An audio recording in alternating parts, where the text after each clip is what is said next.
Hello, this is Mary Carrier, and today we have 9 candidates with us for the November 5th election for Newburyport Councilors at Large, and also for the 2 councilors running for Ward 6. And you're listening to WJOP 96.3 FM or Channel 9 if you're watching it through Comcast. And our first candidate, we drew numbers earlier to see who would be up first, and our first candidate is Paul O'Brien. And Paul is running for Councilor at Large. Good morning, Mary. It's nice to see you here, and thank you for having me. Usually I see you at 7:15 Mass at the Immaculate Conception, but... Right. Need all the prayers I can get, and yes. As do I. Anyhow, Paul, you're running for Councilor at Large here in Newburyport, but you're really not new to politics, are you? I'm not. I got involved in politics back when I was in college, but more recently and more locally. For about a year and a half, ending about a year ago, I was the Chief Administrative Officer for the City of Newburyport. And before that, I was the Constituent Services Representative for Representative Jim Kelcourse. Mm-hmm. So I've got to know a lot of the residents in Newbury and Salisbury and Amesbury, but primarily Newburyport, which is where I reside, obviously. Mm-hmm. Well, that's what I was saying. You served in some impressive administrations. So. Thank you. Okay, now are you a Newburyport native? I am not. I was actually born in Brighton, and if I want to get back to the Catholic Church, I was baptized at St. Ignatius College on Boston College because my parents live right around the corner. Oh. I grew up in Linfield, and after a little bit of traveling and stints in Washington, D.C. and Atlanta, I moved back to Newburyport, because one of my other brothers, Mark, who lives on Walnut Street, lives in Newburyport, and my brother Peter lives in West Newbury. So we all went to the kind of... So the family all came up north, Up north, yep. So I've been here 20 years. Well, also, you've been involved, obviously, in some of the issues. I've seen you attending the city council meetings, and you've been involved closely, I guess, working with some of the departments in City Hall. I have. As my job as Chief Administrative Officer, I knew all the department heads pretty intimately. And even after I left the position, I still like to stay involved with the city. I was at a school committee meeting last night regarding vaping, and that has to do with our public health department. And I'd really like to, if elected, that would be one of the issues I'd really like to tackle. Oh, very good, very good. And why? So I guess that covers it. Why do you want to serve on the city council? That's such a great question. We've had a very smart city council and have done a lot of great things. Mm-hmm. A lot of them have been on the council for over a decade. I think we could use probably some fresh blood in there with some new ideas. Like I said, I've been a resident for 20 years in the city, Chief Administrative Officer, Constituent Services Rep. I'm a small business owner in the city with my wife. I'm the president of the Ancient Order Hibernians in Newburyport. Wow, good organization. It's a good organization, and I feel like I have a little bit more to give. I really want to kind of make some small contributions to the cities. I'm out knocking on doors, talking with hundreds of residents. They feel the need that they want to bring the government back into the neighborhoods. And, I talk to people from all walks of life, people on High Street, people on side streets, and, they want to see things just done a little bit better back in the neighborhoods. Streets, sidewalks, schools. I know those are always the issues that are out there. Those are always the issues. They always will be. But also, I was going to say, and the question I think I'll ask all of the candidates here is, what is your vision for Newburyport in the future? Are there anything going on here that you think are either good for Newburyport or Well, I think we really need to take another look. I know this was a hot topic in the last election, but development and infill.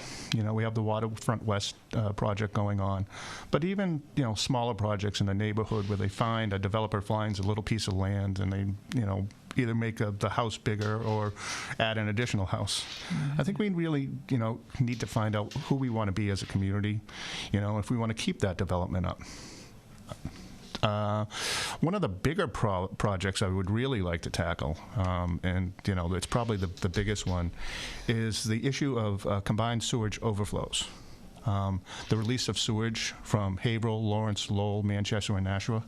This is a big project. It's going to take federal money, state and federal money, but it's all ending up in Newburyport.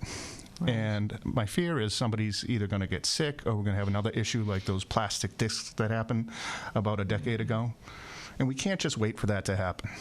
So I think the city really needs to kind of step up and take the first steps in remedying that problem. And I don't know if a canoe ride or a kayak ride is going to do it. We need to step up as the city of Newburyport and say, no, this is not okay anymore. Yeah, well, I think also they have to probably get involved with the towns that are dumping this stuff. Yeah, and it's not that's not going to be pretty. The stuff coming up the river is you can only do so much to clean up your own portion there. And this is what I also think would help with my experience working for the state rep, where I do know Neil Harrington over in Salisbury and Mayor Ken Gray over in Amesbury. Those guys are getting kind of the brunt of it too. So maybe if we could band together as three communities, maybe the voices might be a little bit louder. A collaborative would be good. Yes. It would. Mm-hmm. Well, it sounds like you have your work cut out for you if you are elected, and getting out your voice is important, and we're glad you came here today. Can I just say one more thing? As I'm knocking on doors, and this question came up on the local pulse about affordable housing. I've knocked on a lot of senior citizens' doors, and they're not necessarily concerned with affordable housing. They want to stay in the homes that they're in now. Mm-hmm. And that's another project I would really like to tackle, is finding senior citizen tax breaks that are specific to Newburyport, and maybe do it on a graduating scale. If you've been here 40, 50, 60 years and contributed to the tax base, maybe we find a way to give them a little relief so they don't have to move into affordable housing and get to stay in the home they're in now. That's a good idea.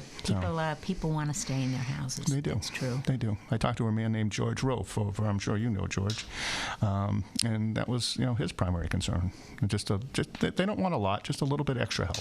Mm-hmm. Well, thank you very much, Paul, for being with us, and you'll have a lot more doors to knock on, I'm sure, before November 5th comes. But the important thing, folks, is we want you to get out and vote, and this gives you a chance to meet the candidates. So thank you for being here. Mary, have a wonderful day. You too. Now we have another candidate coming up, and he will be sitting with us in a minute. We have 9 candidates, so we're, it's kind of like a revolving door. They're coming through. So Charlie Tanter is our next candidate, and he is a councilor for Ward 4 right now. He has been, I think, for two or three terms. I'm not sure how long Councilor Tanter has been, but he is a ward councilor running at large. Good morning. Good morning, Mayor. How are you? Good, Councilor. How are you doing? Pretty good. Pretty good. And you've decided to leave Ward 4 and run for at large. You're going on to bigger and greener pastures, huh? Right. Well, and part of the reason was there were some very good candidates in Ward 4, and I was kind of blocking them from stepping up. And I'm very, very happy that Christine Wallace stepped up, and I think she'll do a great job. I'm sure. But I can say. Why did you decide, though, to go for the entire city there? Well, that was one of the reasons. Another reason is I retired a year ago and I have more time. Oh. And also, and we can talk about this later. Well, I just have to say, you are my ward councilor. Yes.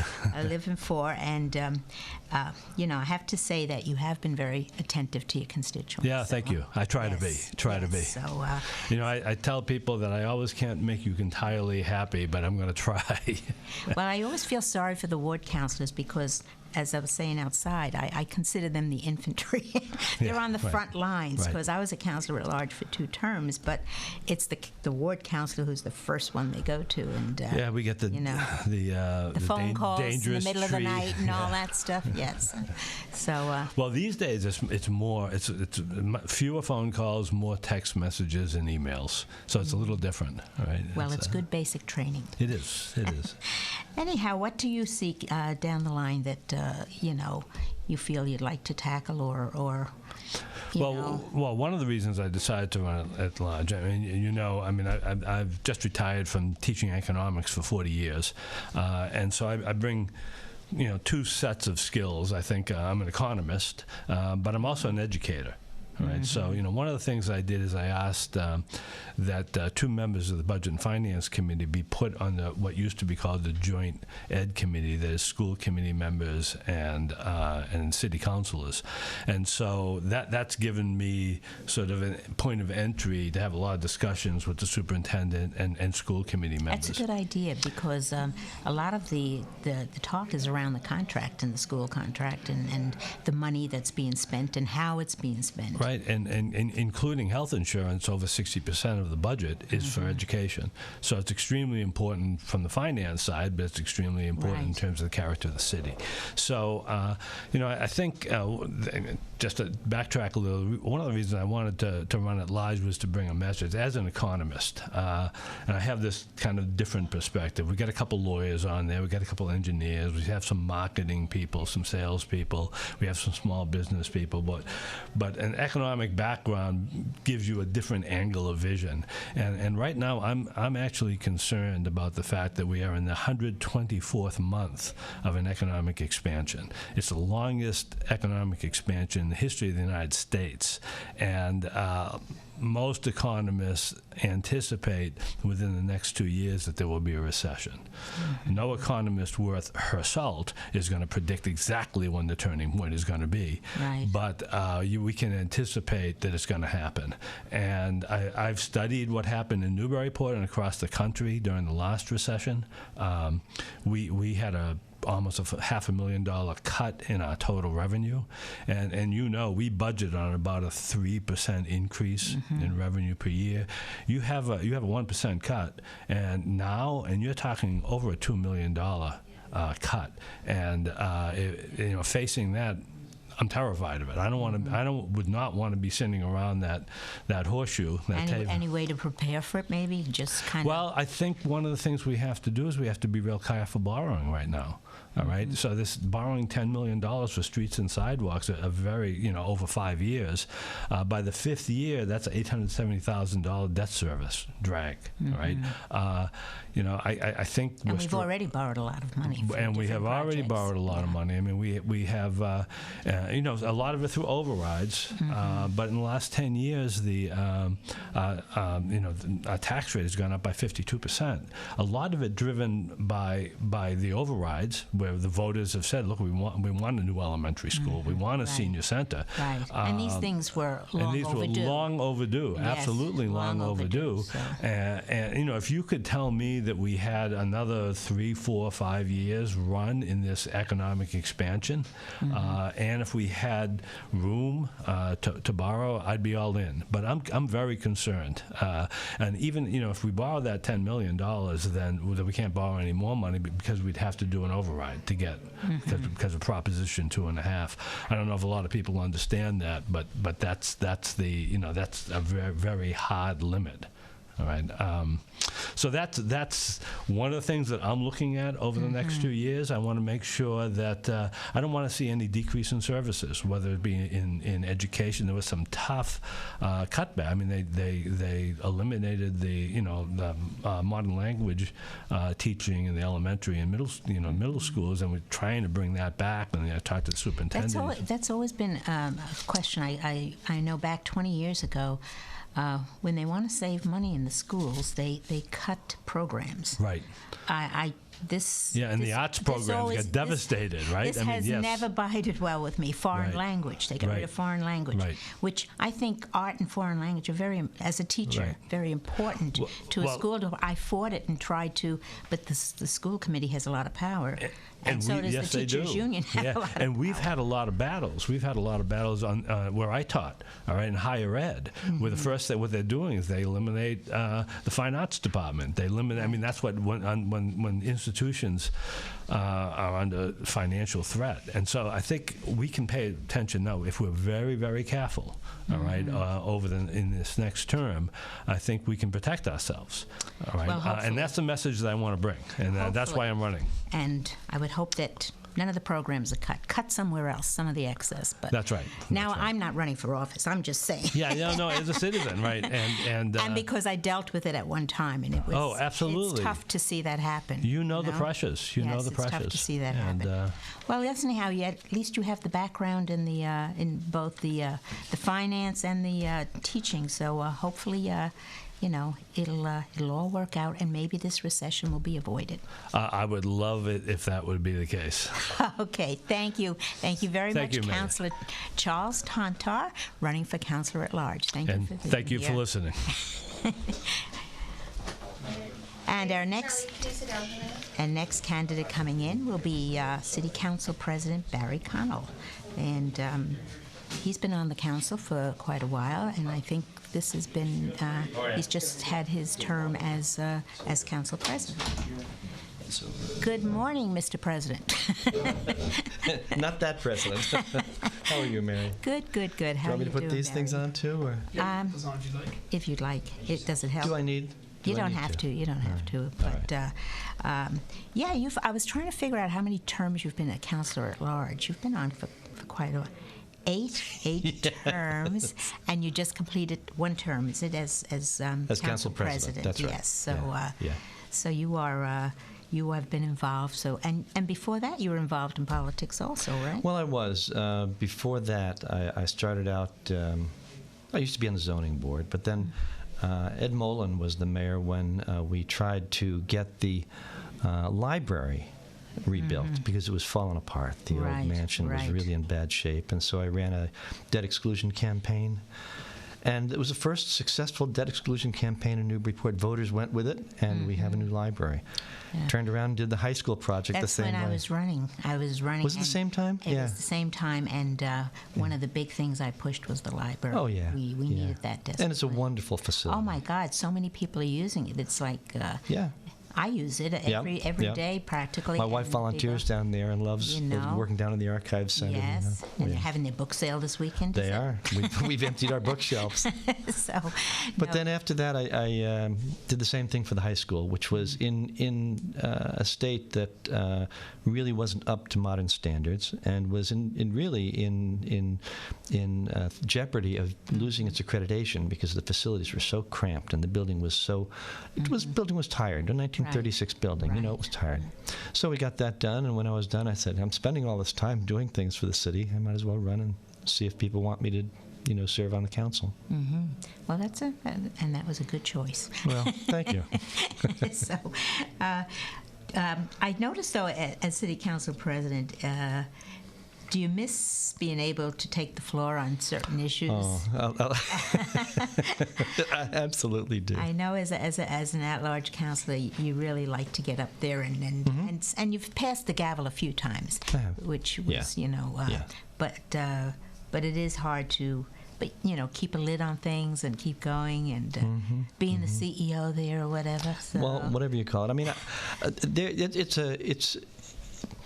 It's frustrating in some respects, as you pointed out, that I don't get to stand up and state my position, my analysis of an issue, and try to persuade my colleagues to vote in a particular way. I used to enjoy doing that. I did it quite a bit.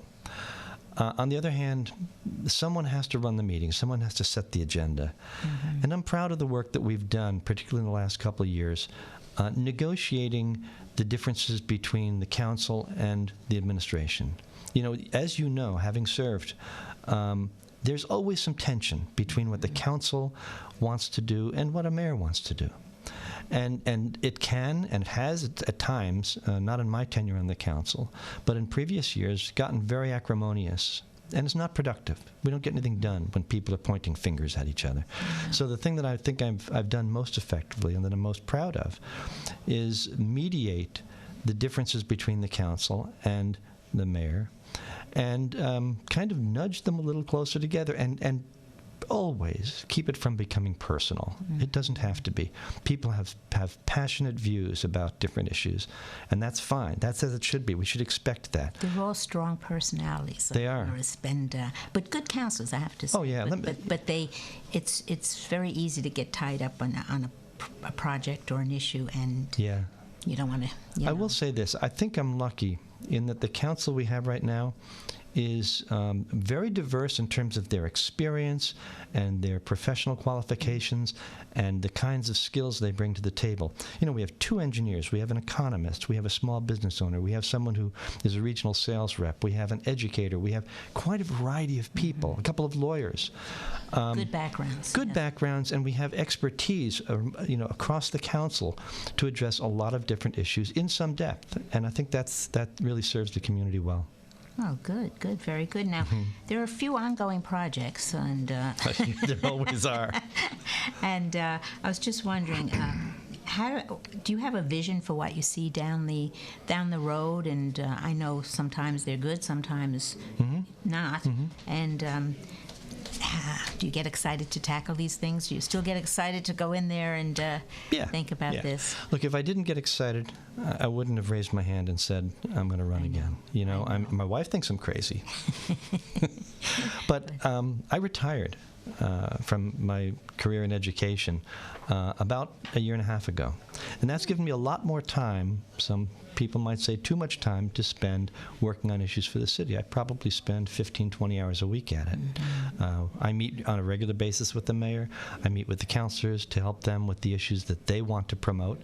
And I view my own role as one of being kind of, if we're in a boat, I'm rowing, they're steering. They decide what they want to accomplish and where we ought to go, and I've got to help get them there. And I think that's worked well. But there are a couple of issues. One, streets and sidewalks. You know, 2009, we spent $951,000 on streets and sidewalks. This year we spent $1.5 million. Now, what the council has just done is propose a $10 million bond. I've been banging away with the mayor on this for about 4 years, that we need to actually get ahead of the curve. So we're going to break it up, $2 million a year for 5 years. That's going to appreciably improve the surfaces of the roads and the sidewalks. And obviously the elephant in the back of the room is the Waterfront West project. We had a select group of councilors who went through the site and the proposals and said, this is the kind of zoning we need in addition to the protections we already have. I think it's easy to ignore that. We have some strong protections in place that protect density, appearance, parking is an issue, all on site, et cetera. But the development, if it takes place, is going to change the character by creating a new neighborhood down there. And I think we have to get it right. We had a proposal. Obviously, it was wrong. We all looked at it and said, no, that's not what we want. We're backing out, starting that process again. Well, it sounds good, and I think, I'm sure you want to see it to fruition. I do. Vote on November 5th, Tuesday. November 5th, Tuesday. And I'm talking with Council President Barry Connell, and thank you so Mary, much for being thank here. you for having us. Thanks to Port Media for having us, and to all the listeners who are out there. We look forward to seeing you November 5th. You get to vote for 5. I'm just asking for 1 of those votes. Very good. Good to see you. Good to see you too, Barry. And our next councillor coming in will be Bruce Vogel. And Bruce is a councillor at large. Hello, Bruce. Hello, councillor. How are you? Good morning, Mary. How are you this morning? Good. So we were talking about earlier about your term. Now, is this your 3rd term, or? Right. So I'm just ending my 6th year at large. Yep. Wow. So that's quite a while. Well, and then 2 terms as the Ward 5 councillor, and before that, as we discussed earlier, you're the reason I'm sitting here, Mary. Yes, I remember. That was 20 years ago. 1999, you appointed me to the Youth Commission. I started a youth commission first time in Newburyport, and yes, you were one of the members and did a good job. I appreciate that. Thank you. And then he moved on to bigger and higher officer. More complicated, shall we say. Yes. No, I know there are a lot of outstanding issues out there, and, I'm sure they're going to follow you into the next term. So, and you have one unique thing. You're a businessman downtown, so you must have your finger on the pulse of the city. I mean, basically, you probably because people love to tell you what they like and what they don't like and whatever. So many changes have taken place in the city. You know, between those three businesses, I call it triangulation, right? If you look at the way that they're set up, and I walk every single day. Well, I shouldn't say every single day. It's a bit of an exaggeration, but just about every single day, I walk between the three stores, and then I include the bank in there, and so on and so forth. And it's fun walking through town because there's people that are, you know, from across the street. Hey, Bruce, you know, whatever it might be, and then. You're right. I get the pulse. I have the pulse of the town. Aside from the people that come in that I see across the counter, especially at the roasters, I see tons of people. I talk to all the shop owners. I have a good feel. And interestingly enough, I was thinking about this morning.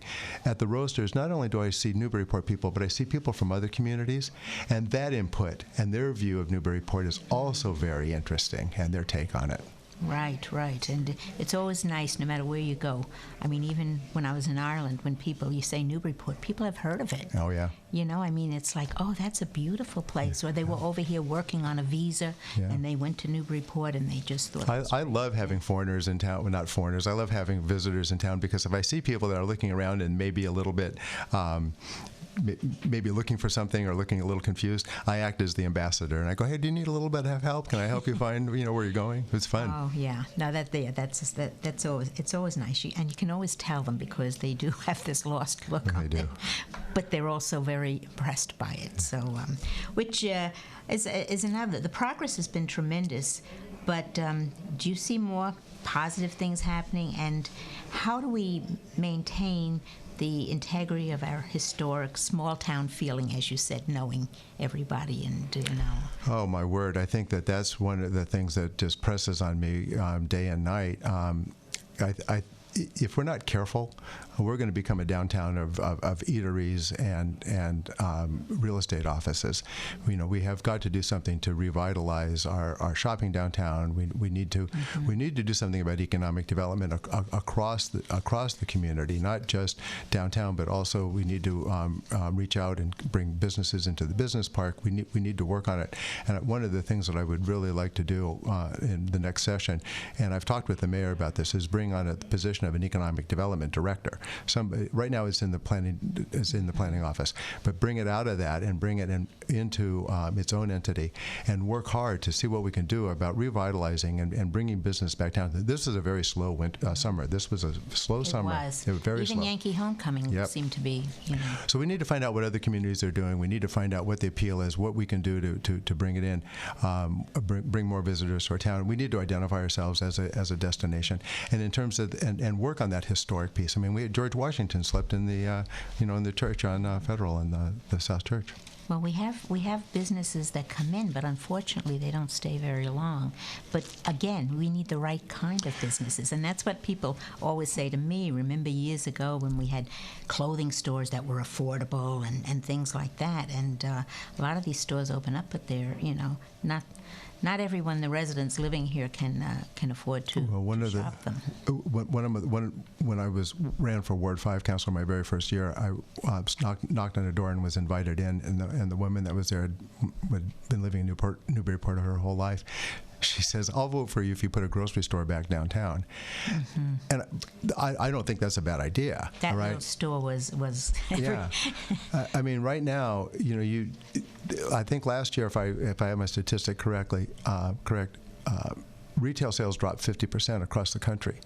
Whereas on the other hand, online sales increased 300%. Well, that's the other problem you're dealing with is everyone now is buying online. I have never bought anything online, but that's, you know, for people who are working. Yep. Like my daughter does, and she says, you know, when you're working, you have kids and stuff, that's the easy way to do Christmas shopping and all of that stuff. Yeah, so. my daughter does the same. She and her husband, they Christmas shop online, and their groceries are delivered to their door. Oh, wow. So that's kind of hard for small businesses. It's a challenge, and it's hard for a small community, and we really need to work hard on selling our community and revitalizing the commerce. Yeah. Well, that's a good idea and a good plan to go on. And so, what would your vision be down the line then for Newburyport? I mean, do you well, you have a positive view of it, hopefully, because Oh. you're there, and people do love it, and they will continue to come. I think some of the things like, so the Custom House events, the bringing the big ships in, and I think we just really need to work on, all the positives that we have going, and the water being the big one. I mean, obviously. Right. And all of our events. I'd like to see Yankee Homecoming tweaked a little bit and kind of brought back to more the arts and more the hometown feel. It's a little discouraging to see all the sort of the commerce piece out there. And then we also have to be really careful about how the on-street artists and so on and so forth affect our brick and mortar. I mean, I get this all the time, hear this from the brick and mortar people all the time. There has to be a balance as to what comes in and what's being sold. Wow. Well, it's true, but that I think that'll be an ongoing thing. And as I said, that. Yeah, so we have 30 seconds left. Wow, 30 seconds. Well, I'll leave it with you, Counselor. What would you like to say? Well, I think the one thing that I'd like to just add to this I is think you made a lot of good points. Well, thank you. One of the things I'd like to encourage is everybody get out to vote, and when they get out to vote, and as they're looking to who to vote for. One of the things that's evolved over this course of time is please take a look at the person that you're voting for, and not necessarily just what they say about the issues. Issues come and go, and issues can be worked on, and so on and so forth. But take a look at who that person is and how they approach it. Very good. Good advice. Thank you kindly. Thank you for being here today. Thank you for having me. Councilor Vogel, Councilor at Large.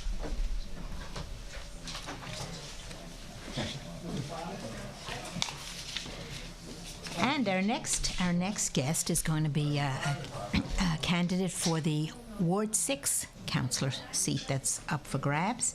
And there are 2 people running for that seat. And our next guest is Byron Lane, one of those candidates.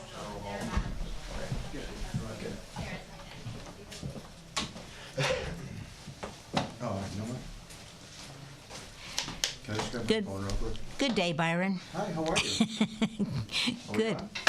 Good, yes. We're on. Oh, I'm sorry. I didn't realize. That's all right. You gave me a little break there, so that was good. Oh, no worries. I didn't realize we were live. Although I love talking to political figures, so. Oh, okay. So that's fine. Great. So how are you, Byron? I'm excellent. How are you? Good. Thank you. Now, are you from Newburyport, or native? Or? I am, yeah. So I grew up, I lived on Oakland Street till about 4th grade, and then I moved to the south end, Milk Street, right across from the Brown School, till I graduated high school. Oh, okay. So then you know the city before and after, huh? I do. It's funny, I talk a lot about that when I'm out and about, and I just growing up here, it's primarily one of the reasons I ran. I love this city, and it's done a lot for me. So Right. I owe who I am today to this city. And it is good to have somebody with the background of knowing how we got here. you know? Absolutely. I love the history in your report. That's important. And so that's basically why you want to run for city council. You're following a tough act. Tom O'Brien was there for, I think, 10 terms or 12 terms or something. I think it was 22 years. Yes, because he was on way back when. So That's dedication. and, 22 that is years dedication. that's a long time. And then he was also council president for a couple Sure. of several terms. So yes, it is a hard act to follow for sure. He did a good job. Absolutely. So what do you see? What is your vision for Newburyport, like coming into the future here? Sure. And what are some of the things that you would like to see, and some of the things that you're not too happy with seeing, if there are any? Yeah, I mean, like I said, growing up here, I love this city. Some of the friendships, we were just talking out in the room there waiting, and I was talking about my best friends or a core group, and actually I'm sitting right about where I was in 3rd grade with a lot of those friends. It's kind of funny to me that, this is the place where the voting occurs, and it was the very early formative stages of my life where now I was my son's age. So that's really, what drove me is my love for the city and how I grew up. I'd love to see my son and the children of Newburyport experience the same thing that I did. And have those relationships and have Right. that sense of the sense of community. Well, that's one of the things I was thinking about. How do we? Well, you're in Ward 6, which is very spread out, and one of well, I remember when I came here to Newburyport back in the late 70s. It was really growing. Yeah. Houses were being built left and right, and, Sure. and that was at that point land that wasn't developed yet, fully developed. We were Right. even talking about putting, obviously, Cherry Hill, when that came up for sale, putting another school out there because we thought we'd have so many kids, and we were going to build one downtown, replace the Brown, replace the Kelly, and now we're down to one school, and it seems to serve the whole community. Yeah. But how do you keep that small town community feeling? And also, it's a historic town. How do we keep the historic integrity intact? That's 100% so important to keep our history. Keep our history, remember where we came from, but to bring the community together, it's as simple as, for a lot of people, just unplug your computer. Do events in the community. Yankee Homecoming, when I was a kid, was incredible. So now I've signed on to be part of that committee and volunteer and do whatever I can, and been talking to them about some really great events that they're going to do. Bring some fresh ideas and invigorate some older ones, and bring the community together. I feel like face-to-face interaction is what we're missing. Right. So what's the best way to do that? It's to bring people together at fun events, family-driven events. There's a number of different things that we can do to bolster the community sense. We do have quite a few. But getting back to Ward 6 now, what made you decide to run for Ward 6, Councillor? Are there things in Ward 6 that you feel are important to address, or whatever? I've been thinking about running for council for a while, and part of it was I owe this city something, right? And I have a servant's heart. I was in law enforcement for 10 years. I've grown up. My mother raised me with the belief of you always want to help other people. It's the most important it's the most important thing you can do to live a fulfilling life. So that's how I raised my kids too. And yes, that's the only way you can, and that's how what I tell my son all the time. I tell him, you always want to be kind to other people, and you don't know when that person needs it the most. Right. And so to be able to provide for my neighborhoods and my neighbors, and really pick up the torch where Tom left off, and help them. I feel like a lot of things have been neglected up in that end of town, and I think that needs to change. I think we need to serve all of our residents equally. Well, that's a good reason to run. Yes. Absolutely. So, and then of course, when you're for councillor for Ward 6, you also have many other issues throughout the city that you have to. That's right. You have to vote on. That's right.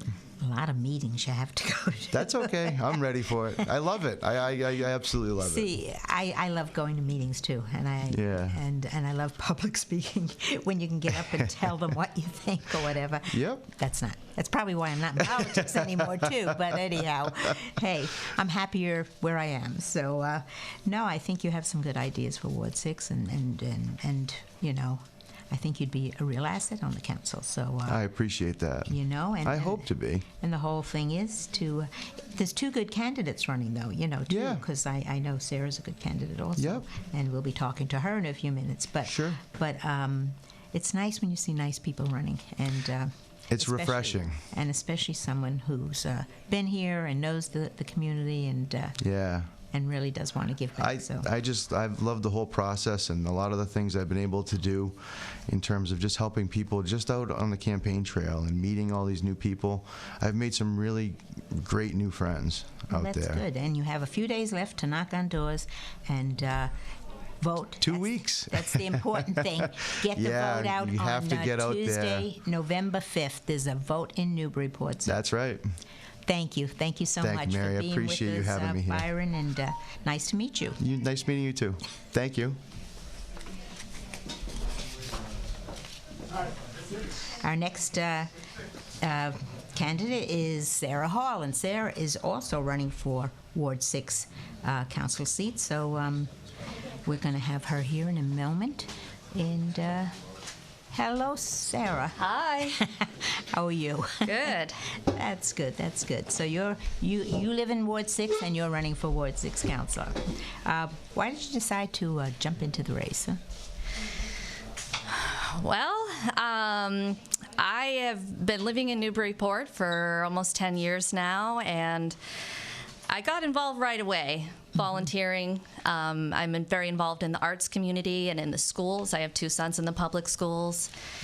And about a year ago, I decided to start getting involved in city issues. I've always been very civic-minded. I love to read the newspaper every day. I vote every chance I get. And I just decided that I wanted to get off the sidelines. I wanted to do more, attend city council meetings, speak during public comment, write letters to the paper. And the more I did those things, I got positive feedback from people, and I felt really good about it. I felt like I could make a difference in the community. Well, that's great. No, Yeah. it's great when you have people that really want to serve. What is your background originally, Sarah? Professionally? Professionally. Yes. So, yeah, sure. I know you have a family. Yes. So I am an elementary school teacher. So I have, thank you. So I was also. Hey. Yeah, I have my undergraduate degree is in psychology, and then I went to Smith College for a master's in elementary education. Very good. And I taught in Westford, Massachusetts, 4th and 5th grade were my grades. I taught 4th. Oh, did you? That 4th is the best. Yeah. Yeah. So I really enjoyed that.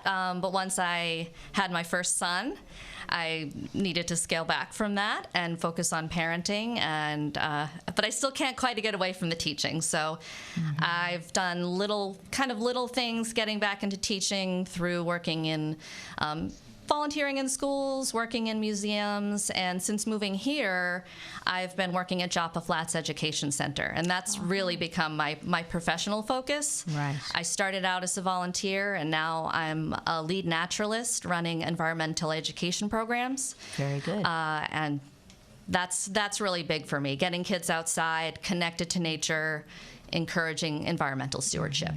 Yes, and having the background in education. Yes. So that's been a really nice fit for me, and a nice balance with family.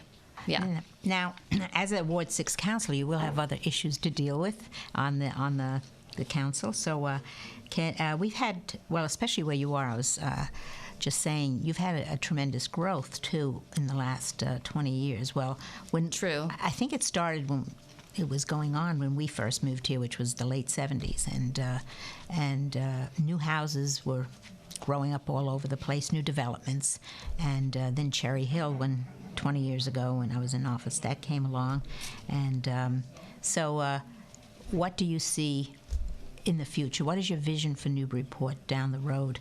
How do you are there things that you would like to see and things that you're not too pleased with or whatever, or how you would address them? Well, none in particular. I don't want to put you on the line for anything, but I think that the pace of change here can be a bit alarming for people, especially those who've been here their whole lives. I mean, I've only been here for about 10 years, and there've been a lot of changes in that amount of time. Right. When I first moved here, parking was free. True. Now we have a garage. A lot of the businesses that were here are no longer here. There have been changes like the golf course that's now at Evergreen, I'm referring to, in Ward 6. It's now a big development with a bunch of large houses. And we actually looked at a street on Boyd Drive, at a home on Boyd Drive that we were interested in, and loved the idea of being across the street from a golf course where the kids could go sledding in the winter. And we didn't end up there, but I do think about that. Right. And I've spoken to the people on that street, and it's I think it's not what they expected. So when I think about a vision for the future, I'm more focused on preservation than on development. Right. I think we've got a great thing going here. That's why my husband and I picked Newburyport as a place to move to and raise our kids. I love just the Yankee charm, the small city feel. People know each other. and I don't want us to lose that. And so that's always in the back of my mind, and I hear that a lot from people. That's one thing I do ask about. How do you feel about how do we keep that small town community, but yet progress with the times? Exactly. And, I mean, that's the balance, and I think that the city council can have some real influence when it comes to those issues with zoning and in particular. Historic preservation. Exactly. Also, Exactly. A lot of it, unfortunately, things have happened with. Developers and things like that. So it's, by that I mean people coming in and getting permission to do one thing and then doing something else with the house or whatever. Exactly. And that's sad. It's sad to see. It's challenging, and it is sad to see. So, right. So we need some people with preservation and who believe in it and believe in trying to keep that small town feel. Exactly. Although there are more and more new people coming in. So anyhow. It sounds like you've got a plan, and you just have to make sure the people get out and vote on November 5th, and keep knocking on those doors and talking to people. So it's very nice meeting you and having you here today, and involved in all those things you're doing. You must be tired at the end, but I mean, we're in the home stretch, so that's easy. But I find that a lot of the young families that move into town do want to contribute and get involved very much. Maybe it's because of their children, but it's nice, and I'm glad they do. So thank you for coming in. Thank you for having me. Good luck to everyone who's running today, and I'm wishing that to all these candidates too, because we have a good crowd out there. So, all righty. Thank you so much. Thank you for being here. We'll have our next contestant. You think I'm running a game show, but our next candidate will be up here, and we're going to have Rob Giminero. So. Morning. Good morning. Hello, Rob. Good morning. Right here? Nice to see you again. Good to see you. Now, you've been interested in politics for quite a few years because, and are you a native Newburyporter? I'm a native Newburyport son, yes. Growing up on Ashland Street, Mary. So you've seen all the changes down the road, most of them good. Most of them good. Yeah, we've progressed quite a bit, even from when I came years ago. So I know you're at the city council meetings all the time.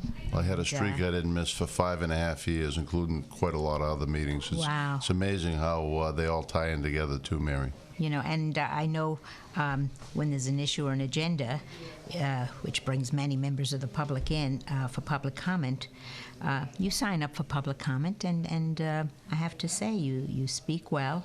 I'm always amazed how you present your views. Obviously, you've researched your information, and what now? Why do you feel you can do more as a city councilor? Well, I'm very involved, as you've just alluded to, Mary, and I've been heavily involved in the Central Open Waterfront with a group committee for an open waterfront, and I'm very passionate about things that are going to make a difference in Newburyport.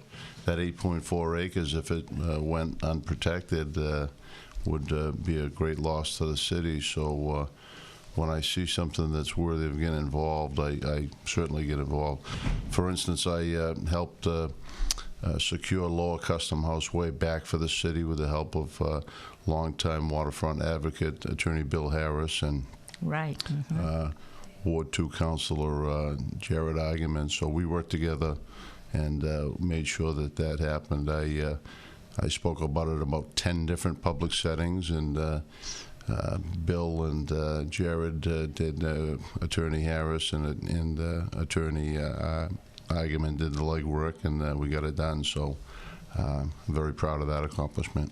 Yeah, and you have been very active with the Committee for an Open Waterfront on the design of a future park, or going forward with the future park, I should say. Well, and that's pretty simple, and really, I'm a huge advocate of keeping that space open, other than the fact that it needs to have a handicapped accessible bathroom to replace the bathroom that the Newburyport 5-cent Bank was so kind to donate 30 some odd years ago, which certainly needs to be upgraded. So actually, that was 21 years ago.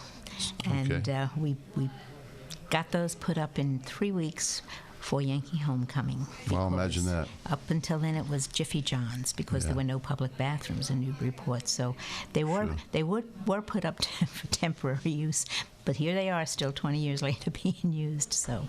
You can never have enough bathrooms. I don't care what your age, elderly or young person. And I'm an advocate, and if I'm elected city councilor at large, I would certainly advocate to make sure that park got built, that it stayed open space, other than the fact that it needs a handicapped accessible bathroom. That's all I want to see there. Yes, yeah, that you know, that needs to be, and I think too during certain times of the year, summer for exact, Sure.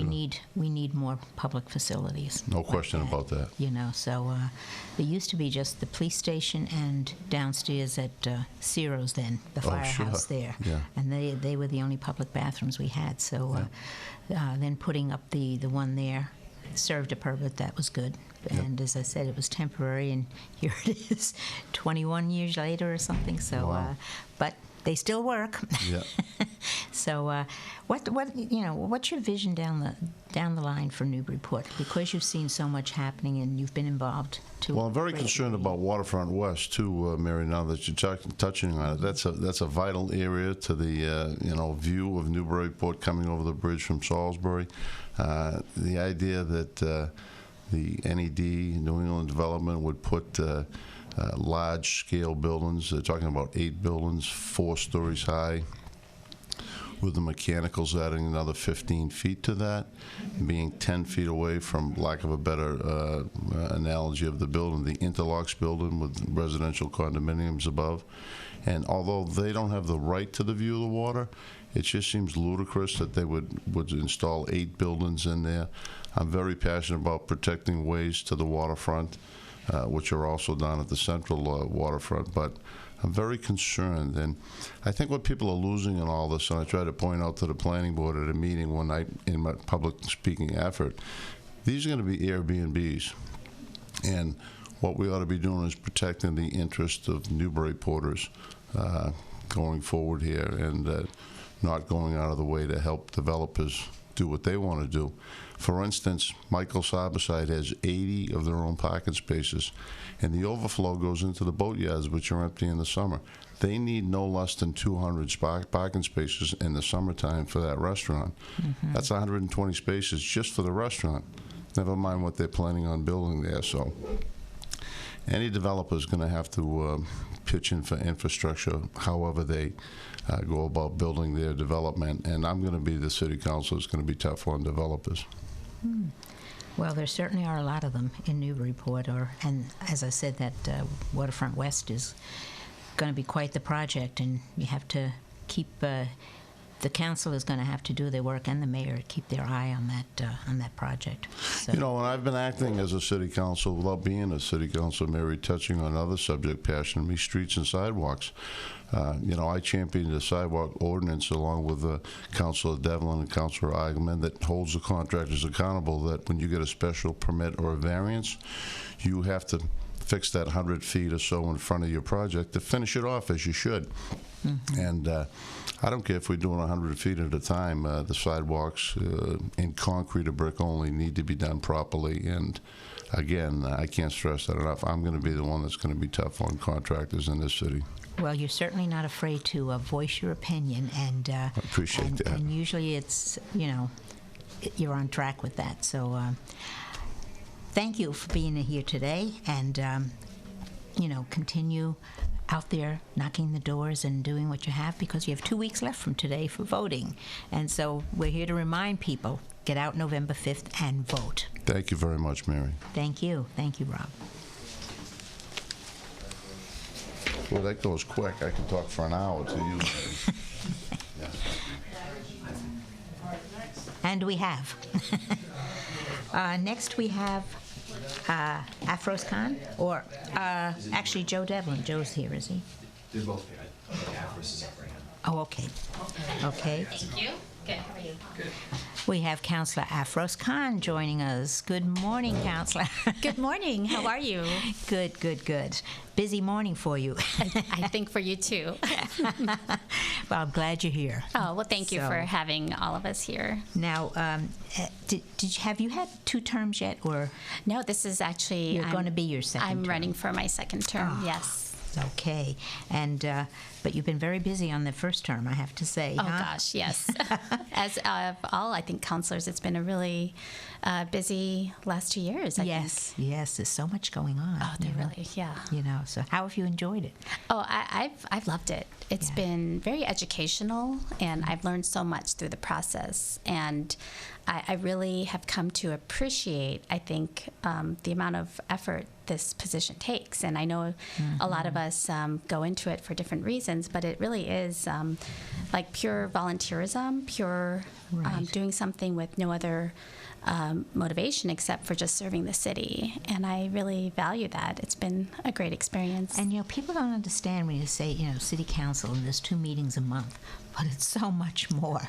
You can be at a meeting every night, you know. Oh, yes, yes. So, I mean, just there's, you know, meetings for all the committees, and then, you know, you have the public meetings, and yes, correct. so, correct. you know, really, it's not for the weak of heart. Let me tell you. No, very, very true. And it's they're definitely, like you said, something could go on every night. Yes. And now, why did you decide to run for city council? Well, that's a great question. So, you know, my husband and I moved to Newburyport in 2005. And before that, a lot of people don't know, but I lived in 5 different states. So I've been definitely have You know seen... the country. I do know the country, from California to Alaska, Tennessee, New York. I've lived in blue states, red states. You can run anywhere. I really could, but coming to Newburyport, this has actually been the longest that I've been in one place, and that's been a great experience for me. And I would say, you know, when I came here, I just like to volunteer. So even before having children, my husband and I were ushers for the Firehouse Theater, and doing different things like the Holiday House Tour or Kitchen Tour. Anytime there was an opportunity to volunteer for something, I would try to get involved. And then once the children, I have 2 girls, a 13 and 10-year-old, then I started volunteering with the schools. And a lot of times it was to talk about different cultures, because not being a family that celebrates Christmas, my kids were naturally in a position where they were, you know, had to educate others about what our faith is. So a lot of times I was in the school talking to kids and reading different books of different cultures. And then I think someone just asked me, you know, you do so much for the PTO, you've served on boards, what'd you think of the city council? And I never would have thought of it if it wasn't for this person asking me. And then the more I had heard about you even before then. Everyone was talking about, because I have young kids now in my neighborhood and young parents, and they were talking about this Afros Khan, who is so involved in the PTO and the schools, and you know, obviously did an awful lot to impress people there. So, oh, well, yeah, no, thank you. It comes from my heart, you know, and I did the after-school programs was one of my favorite things at the Bresnahan, where, because I'm an engineer, I love science, and I love to see, you know, both boys and girls interested in science. So I would do an after-school program on science experiments to make it fun. It got very messy at times, and I learned a lot about how do you instruct 3rd graders on making a lava lamp, but it was definitely an enjoyable moment. Well, you learned a lot there. Yes, I did. Not too different from city council. I'm just joking. You have 2 girls. I had 2 girls also. You know, now I have 2 grandsons, and there is a difference. And then from teaching, there is a difference between boys and girls. Boys I love them to death, but they always amazed me. You know? Oh, yeah, that's great. But it does take a lot of time, and you know, as I said, there's just, you know, not just 2 meetings a month, but you've been very involved in a couple of the projects that are out there and some of the issues coming up. One thing I have to say, just that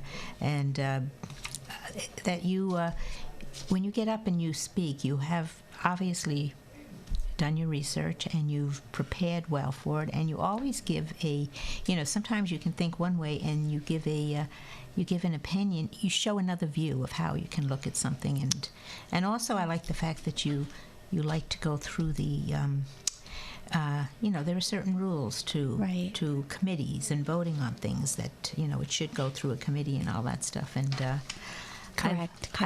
you know, I am a person who appreciates that. You know, you don't want to vote too quickly on something until you see all sides of it and have enough input. So, so you always explain yourself very well, even when you vote against something, which is what I used to do when I was on the council. When you vote against something, people want to know why you're voting against it, especially if it's something that looks like it should be a shoo-in. Right. And so, yeah, I enjoy listening to you. Well, thank you. You know, so what are your plans for the future now when you run into when you get elected for your other term? Well, if I am so honored to be able to continue as a city councilor, I definitely do want to focus on the things you just mentioned in terms of our processes, our procedures, the rules we have. I do think there's areas where there are sometimes some ambiguous types of feelings on, like when we do something as committee of the whole, or when we have a zoning change, maybe having a memo in front of it to educate in layman's terms what is this going to do and what's the impact. So I do have some ideas on increasing transparency and understanding, not just for other councilors, but for residents as well. So I do hope to work along those veins a little bit more. And there's just so much going on in our wonderful city. You have 2 weeks left now before the election. I do. So you're going to be going door to door. Kept busy meeting as many people. Yes. Good. Yes. Good. No, thank you. Well, the most important thing and the reason we wanted to do this is to get out the vote on Election Day, which is November 5th. And we have one candidate left, and I have to say we've had a great... a great slew and great answers and great questions. So we'll thank you for coming. Well, thank you so much for doing this. You're welcome. Bye. And now our next counselor is Counselor Joe Devlin. And I think he's going for his second or third term. So Mary, I was in Denver all last week and then Maine this weekend at a basketball tournament. So I couldn't get back to you, but I was coming. No, I figured you might be out of town, so, I have my one conference a year every every October for that past week. Oh, well, I'm glad you're back anyhow, and glad you can be with us today. So, now, is this your second or third term, I'd be running for my third term. Wow, okay, so you must have been doing something right. I hope so. Why, what do you feel about being a counselor and that would make you want to do it again? There is so many issues out there, and so, well, I guess there are some unresolved issues that's probably... That's why I'm running again, yes, because still not done with the 5S, which is schools, streets, sidewalks, safety and services. Just basically the basic services that it's essential to a resident's positive experience in Newburyport. It's really the things that the residents care about. Well, when you go knock on doors, those are the things they care about. And a good example is when we cut about $75,000 from the budget, and in the past we've put that to the schools. The administration fought that this year, and they had some valid points about why they didn't want to do it, and they have since put some of it towards it. Mm-hmm. But that was sort of the thing that clinched my interest in running again. Is my work's not done.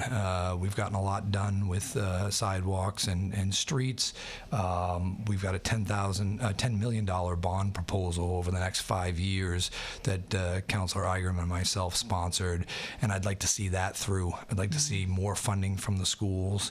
I'm in communication with several of the school members and the superintendent, and it sounds like they're going to ask for a more expansive budget, which I've been encouraging for 3 years. I want them to come to us with an aspirational budget and let us argue about it under the glare of the city council cameras and lights in a public session, and let us argue about what the priority should be and what the residents want to prioritize in town. Sometimes people say, oh, all the money goes to the schools and there's never enough, and then when they cut subjects and things like that, like music and art and things like that, people get upset. But you'd rather, I always said it was important, lay out a plan for exactly what you need to run the schools, and then you can either argue down or or say, hey, you need more money than you're asking for. Not that doesn't happen too often, but yeah, you just want to know where it's going. I think that's what most people want to know, is where it's going. Look,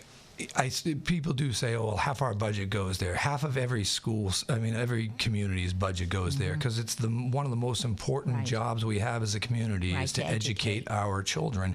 And it has benefits beyond just whether they're your children or not. These are the next generations that are going to, contribute to Social Security, contribute to, the economic development of the country and the area. I never minded giving money to schools because you're right, that's the backbone of your city.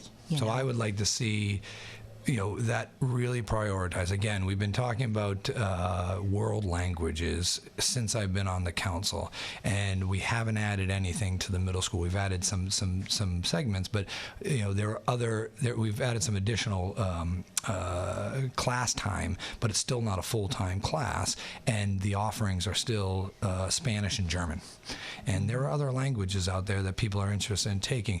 I know a resident that sent their son to Berwick, and he's in the 7th grade. He's taking Mandarin this year, and he's so excited about it. So we are, and this is not because it's a global. I should say workforce now, and you have to. There are other. If you're dealing with certain countries, and we know who they are, you have to, like Russian. Russian's another language that people were really getting excited about. We actually had it in my high school in New York, and that was way back, because we felt that we were going to have to be dealing with the Russians sooner or later, So I'm running again because I've felt a lot of those things aren't done, and there's some important legislation that I've sponsored, and I'd like to see it to its conclusion.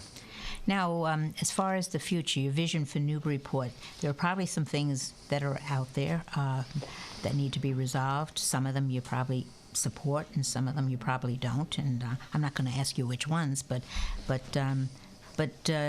how do you feel about that?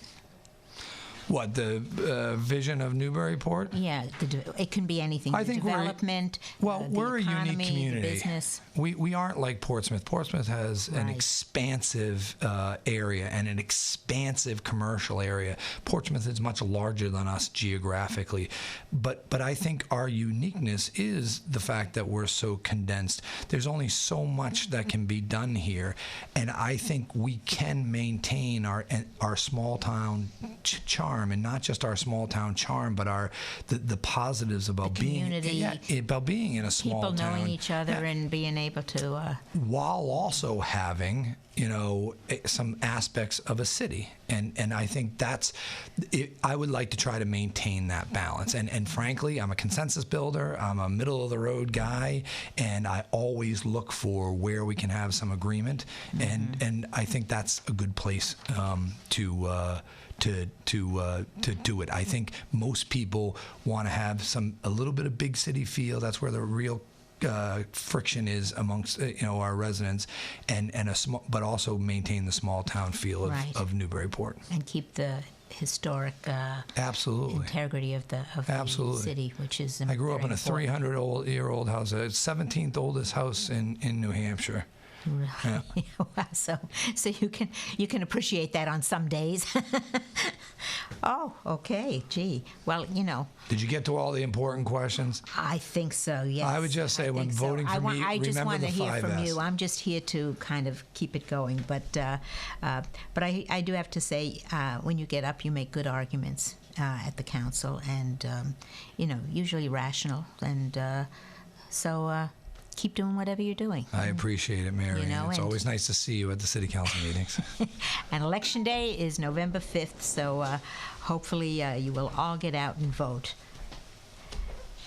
And that's all of our candidates. We've had 9 candidates here, and it's kind of been like a, what should we say, speed dating?